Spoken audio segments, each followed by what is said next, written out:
Mga kaisarugman, good morning po sa inyo. Okay, dito na tayo guys sa SM City Santo Tomas. Ayan, dumating tayong mga 7:30 ng umaga. At inaantay natin guys ang opening mamaya. Ayan, gawa ng may ano pa, seremonya pa. At may ribbon cutting pa daw guys mamaya. Kaya dito muna kami sa labas, dito sa may parking area.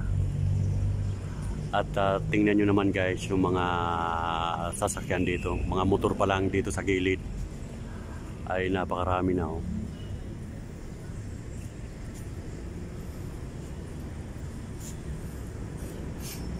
Ayan.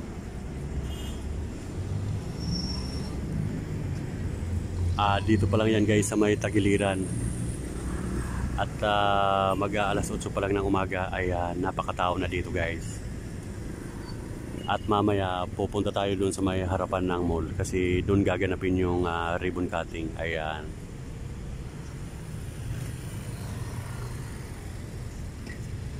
At habang nag-aantay tayo ng grand opening ay dito muna tayo guys. Kuhanan muna saglit ng video ang parking dito sa may Tagiliran. Ayan.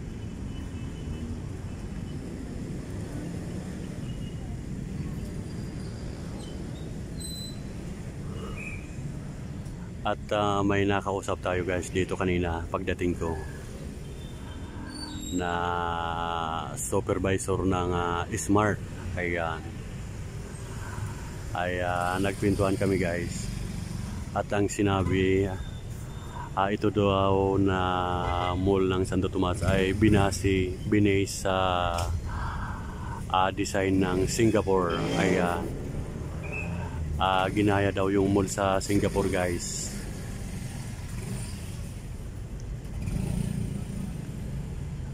Yun yung nakausap ko kanina na taga Smart, yung supervisor. Gawa ng kumukuha siya kanina ng video rin dito sa mall ay nagkausap kami. Kaya pala guys, napakaganda ng design ng SM City Santo Tomas. Gawa ng binasi pala to sa mall ng Singapore. Ayan.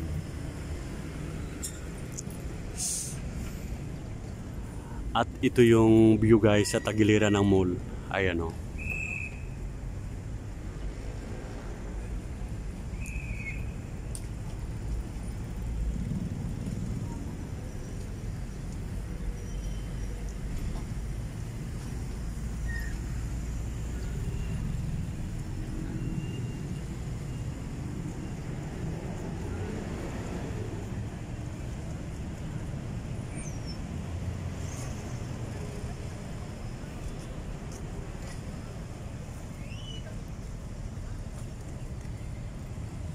Ayan. Ito po yung Tagiliran ng mall ng Santo Tomas. At kung makikita nyo guys yung mga pintura sa taas ay yung may kulay green, may yellow, may kulay brown, ay binasi pala yan sa Mount Makiling. Yung akala mo yung design na parang ganun-ganun, parang bundok. Ang kinuhanan pala ng design yan ay yung Mount Makiling. Sa likod nitong SM. Ayan. Kaya pala mapapansin natin, akala mo ay hugis, ano, yung parang bundok. Binasi pala yan sa Mount Makiling. Ayan. Sir! Ayan si sir, napakabait ni sir. Ayan, yung kakilala nating security dito. Ayan, nagro-robing siya dito sa mga nakapark na nakamotor. At kanina yung bawat napasok guys ay pinabubuksan yung yung compartment ng mga motor. At isa na tayong chinik doon. At trabaho po talaga ng security na pabuksan yung mga compartment ng motor, lalo na ngayon na grand opening. Ayan. At habang nag-aantay tayo guys ng grand opening, ay kuhanan muna natin ng video dito sa may Tagiliran para makita ng ating mga viewers ang design dito sa Tagiliran ng mall. Ay ito.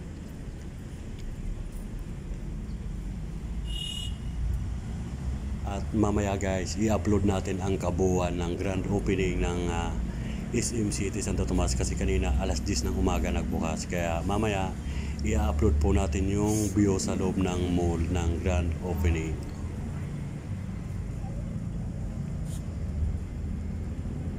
Ito naman yung mga parkingan ng mga bisikleta. Dito nilalagay guys. Ayan.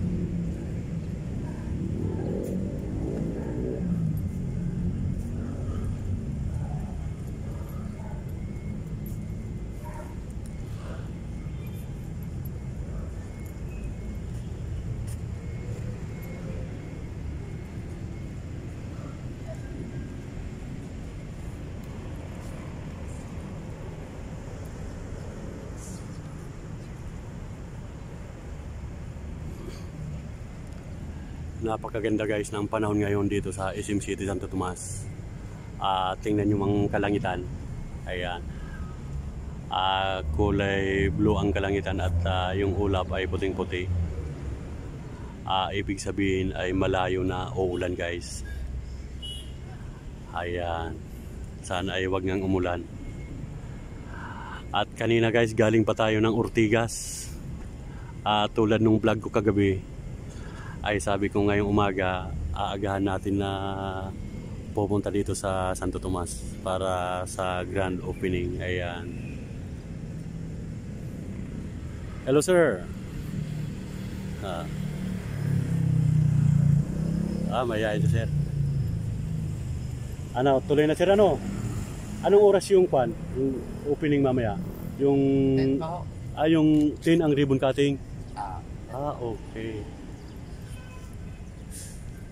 Isa't kalahating oras na lang tayo mag-aantay para sa ribbon cutting. Ayan. Tingnan nyo naman guys, oh.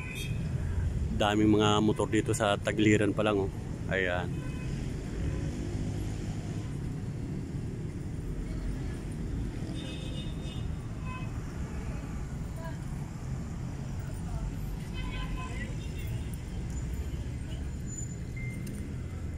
Ayan.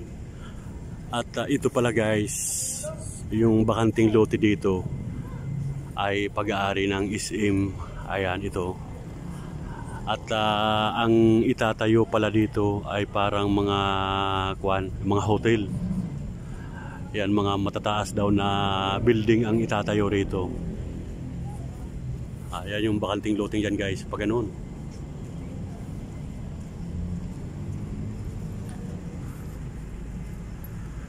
Kaya napakalawak guys ng SM Santo Tomas. Kasi itong bakanting loting yan ay gagawin pa pala yan na mga building. Malalaking building daw ang itatayo dyan.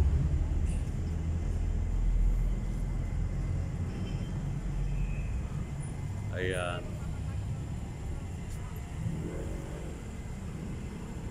At mamaya guys, pupunta tayo doon sa likod. Sa likod naman tayo pupunta para makita natin ang view sa likod. Okay, hanggang dito na lang muna guys ang ating pagbablog. Mamaya iikutan natin sa likod habang hindi pa ribbon cutting para maikutan natin ang buong paligid ng mall. Ayan. Okay. Hanggang dito na lang muna at mamaya sa grand opening ay i-update ko po kayo guys.